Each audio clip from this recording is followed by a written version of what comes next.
Fala, mergulhador! Nessa aula você vai aprender sobre a classe Optional. Mas antes de entrar exatamente nesse assunto, vamos entender qual que é o problema que o Optional resolve, tá? Eu tenho aqui uma classe catálogo produtos. Esse catálogo produtos, deixa eu te mostrar aqui, ó, catálogo, tem uma variável catálogo, né? Tem um método chamado buscar. E eu passo um nome de um produto, por exemplo, picanha 1 kg. Eu passo o nome de um produto e ela vai me retornar um produto.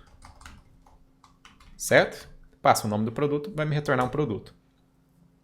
A gente não precisa entender exatamente como essa classe funciona por dentro. Geralmente, quando a gente está programando, é assim que a gente faz. A gente não precisa entender o funcionamento da implementação das classes que a gente está usando. A gente vai pela própria interface, né, dos métodos, a gente já sabe o que a gente quer fazer. Então, no caso aqui, buscar um produto com o nome picanha 1 kg, beleza? Imagina que eu quero aumentar o preço desse produto em mais R$100. Então, vou pegar aqui produto.setPreço. Eu vou pegar aqui o produto.getPreço, ou seja, estou pegando o preço, o setPreço para alterar o produto, mas antes eu pego o preço dele aqui para somar, né, com mais 100. Então, new big decimal 100, certo? Então, eu peguei, deixa eu cortar aqui, Command Shift O, Ctrl Shift O. Eu pego o preço do produto que eu encontrei aqui, pelo catálogo, pego o preço do produto e somo mais 100. O resultado dessa soma é um big decimal que eu atribuo ao produto encontrado. Beleza até aqui? Vou fazer um print aqui, produto.getPreço, para ver qual o preço final que ficou. Vou mandar executar. 209,5. Então, esse produto, ele tinha o preço, a gente pode até verificar aqui, ele tinha o preço de 109,5. Olha só, antes era 109,5, se tornou 209,5. Beleza, agora imagina que a gente queira um outro produto, picanha 2 kg. Mudei aqui de 1 kg para 2 kg. O que vai acontecer? Se tiver o produto, vai retornar, vai dar tudo certo. Mas e se não tiver esse produto? Se não tiver, a gente tem o famoso Null Pointer Exception. É uma exceção muito famosa, vamos dizer assim, muito conhecida, que ela acontece quando a gente tenta usar uma variável que está nula, que não tem uma instância atribuída a ela. E por que está nula aqui? Porque a gente não tem um produto chamado picanha 2 kg. Então, esse método buscar, ele está retornando nulo. E aí, esse produto aqui está nulo. Quando a gente pega aqui e tenta atribuir o preço, ou tenta buscar o preço aqui, a gente está chamando um método de uma variável que está nula, não tem uma instância ali. Então, a gente recebe o null pointer exception. Como que a gente trataria isso aqui? Colocando um if, né? Então, if produto não for nulo, se o produto não for nulo, a gente faz o que a gente tem que fazer. Mas se ele for nulo, a gente pode até colocar um else, se a gente quiser, né? Tipo, poderia colocar aqui produto não existe. Poderia fazer algo assim se a gente quisesse também. Produto não existe, tá? Deixa eu tirar o else aqui, deixar somente se produto não for nulo, aí fica sem fazer nada. Agora, se eu colocar aqui um produto que existe, aí funciona. Então, evitamos o null pointer exception adicionando um if. O problema disso é que acontece, na verdade, muitas vezes, acho que todas as vezes praticamente que o null pointer exception é lançado, né? Acontece isso porque o programador ele não fez uma validação como essa, como um if, né?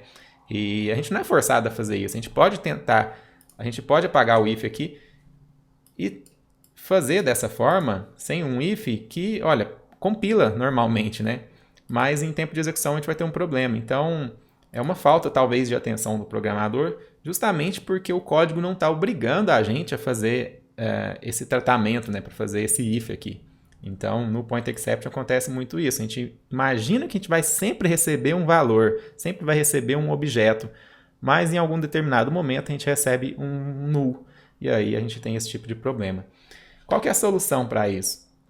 É usar a classe Optional.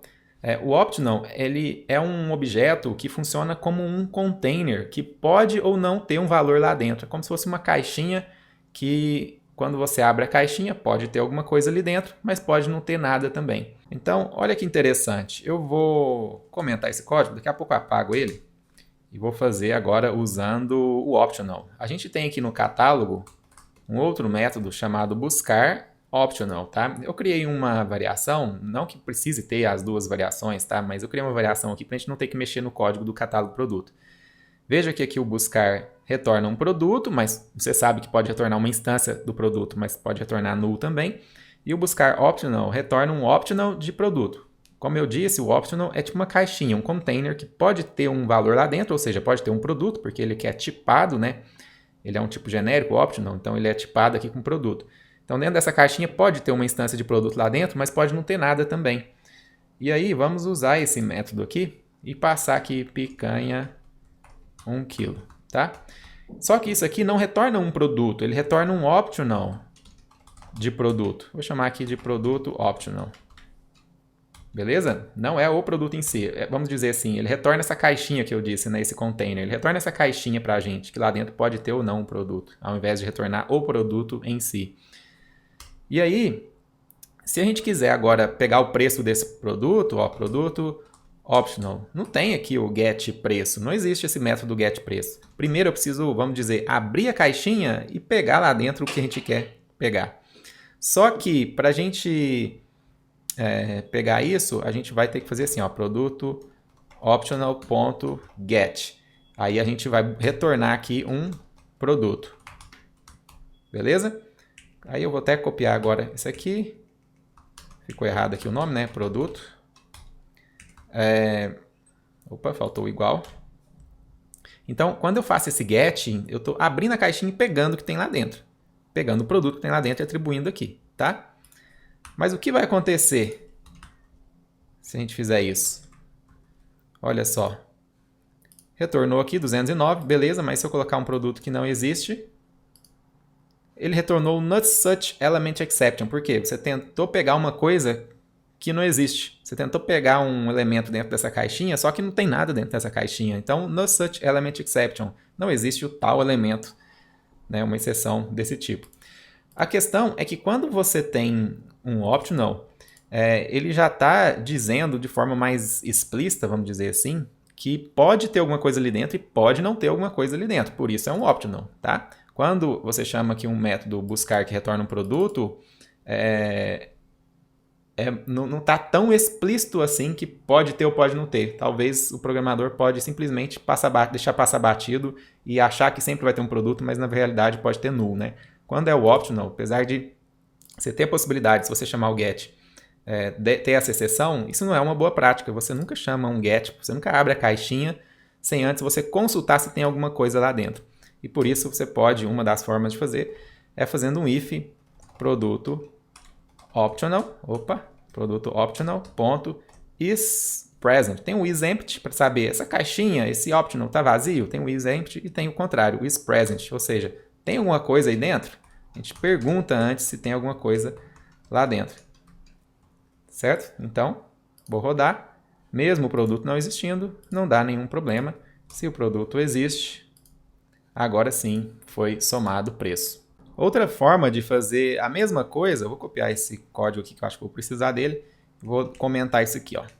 Outra forma de fazer a mesma coisa é da seguinte forma: produto optional, então posso ter alguma coisa aqui dentro ou não, e vou chamar aqui o método ifPresent, que recebe um consumer.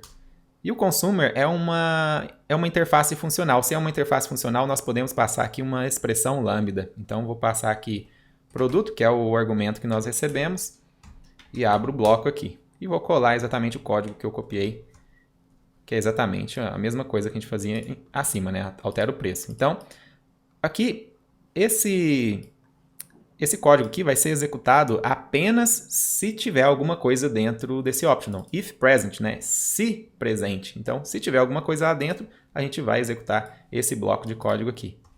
Se não tiver nada, ó, executou. Se não tiver nada, por exemplo, um produto que não existe, aí não executa, não faz nada, tá? É uma outra forma, então, usando aqui as expressões lambda, né? E com if present. E mais uma outra forma de fazer a mesma coisa. Deixa eu copiar isso aqui também que eu vou precisar. Deixa eu comentar aqui. Mais uma forma de fazer é a gente usando a API de strings. Olha só que interessante. A gente pode a gente pode pegar aqui, ó, produto optional, ponto string, e aí eu vou fazer assim, ó, ponto for, vou pôr na frente aqui mesmo, tanto faz, mas eu vou colocar na frente aqui que vai ficar legal, ponto for each, ou seja, eu quero cada elemento que está dentro desse string. Então, o ponto string, ele retorna uma string com um valor ou vazio, porque o produto optional ou tem uma coisa lá dentro, um produto, ou não tem nada. Então, quando a gente faz um string, a gente tem um fluxo, um string de um ou nada, tá? E quando eu faço um for each, eu passo aqui uma expressão lambda, eu vou colocar assim, produto, vou abrir o bloco e vou colar o código. A gente vai executar aqui esse código no que tiver dentro desse optional através do string, né? Lembrando, pode não ter nada, se não tiver nada, isso aqui não vai rodar. Se tiver alguma coisa e só uma coisa, aí esse aqui vai rodar, tá? Então vamos rodar. Olha só que interessante. Se não tiver nada, se não tiver um produto, não roda. Só que aí eu posso fazer da seguinte forma. Ó. Vou comentar esse código aqui e vou fazer a busca aqui. Ó. Eu posso colocar tudo numa linha só, né? Tanto a busca como o string. Ó. Então, eu vou lá no catálogo, faço a busca, já retorno, já transformo então, né, o meu optional em um string, já retorno um tipo string e já faço for each. Dá na mesma também, beleza? Deixa eu colocar um produto existente aqui. Olha só que interessante. Então, todo esse código aqui acima, a gente pode, vamos apagar ele, né, para ficar só o código final usando o string.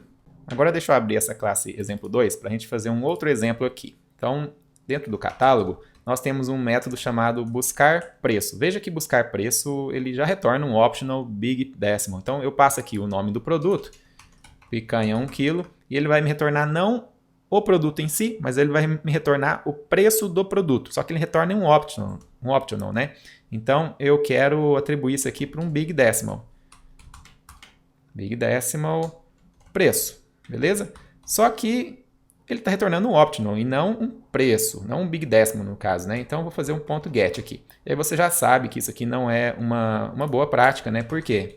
Não é uma boa prática. Eu já falei no exemplo anterior, porque se eu recebo um optional e eu estou fazendo um get sem antes testar se tem alguma coisa ou não lá dentro, eu estou assumindo um risco muito grande. Não é a ideia quando a gente usa o optional, justamente é para a gente poder testar antes de abrir essa caixinha, de pegar alguma coisa lá dentro, porque pode não ter nada lá dentro.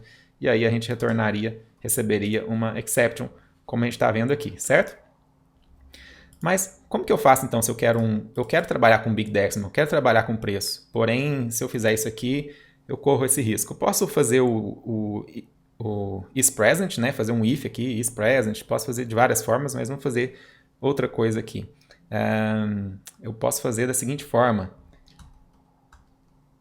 Aqui no optional, né? Porque eu buscar preço retorna um optional, eu posso chamar o método or else, por exemplo.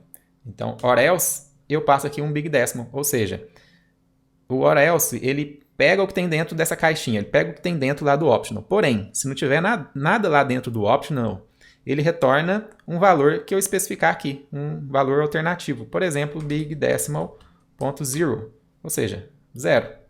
Então, caso esse optional aqui, que é retornado por esse método buscar preço, esteja vazio, o preço vai ser 0. Se não tiver vazio, o preço é o preço do produto mesmo. Vamos rodar aqui. Olha, 0, porque esse produto aqui não existe. Se eu colocar um produto que existe, o retorno é 109,50. Tá vendo que legal? Deixa eu comentar isso aqui. Uma outra forma de fazer, caso você não tenha um valor padrão que você quer definir, como no caso aqui que seria 0, você pode lançar uma exception, não aquela exception padrão, no such element exception. Você pode lançar uma exception sua mesmo. Então você pode fazer, vou continuar aqui na linha de baixo, or else throw, ou seja, caso não tenha nada dentro desse optional, lance uma exception. E aqui a gente coloca a gente recebe aqui um supplier, que é uma interface funcional. Então vamos passar aqui uma expressão lambda. Ele não recebe nenhum argumento, por isso eu abro e fecho parênteses. E vou colocar assim, ó, new runtime exception. Aqui é uma exceção que eu estou lançando, pode ser qualquer outra exceção sua, tá? O ideal é que talvez, dependendo do caso, você criar a sua própria exception customizada, mas aqui eu estou usando uma exception que já existe, runtime exception, só para a gente testar. Preço do produto não encontrado. Então veja, eu busco o preço. O what else throw, ele vai lá dentro do optional e vai pegar o que tem lá dentro, o preço. Só que se não tiver nada lá dentro, ele vai lançar uma exception, runtime exception, com essa mensagem aqui. Vamos ver? Esse produto existe, picanha 1 kg, retornou o preço. Se eu colocar aqui picanha 12 quilos, não existe esse produto, ele lançou aqui a runtime exception, preço do produto não encontrado. Então isso aqui também é muito usado. Então é isso que eu queria que você aprendesse sobre optional. Acredito que com esse conhecimento você já consegue ler bastante código Java e também implementar seus próprios códigos usando essa classe, que é muito, muito útil mesmo hoje em dia. Beleza? É isso aí, até o próximo vídeo.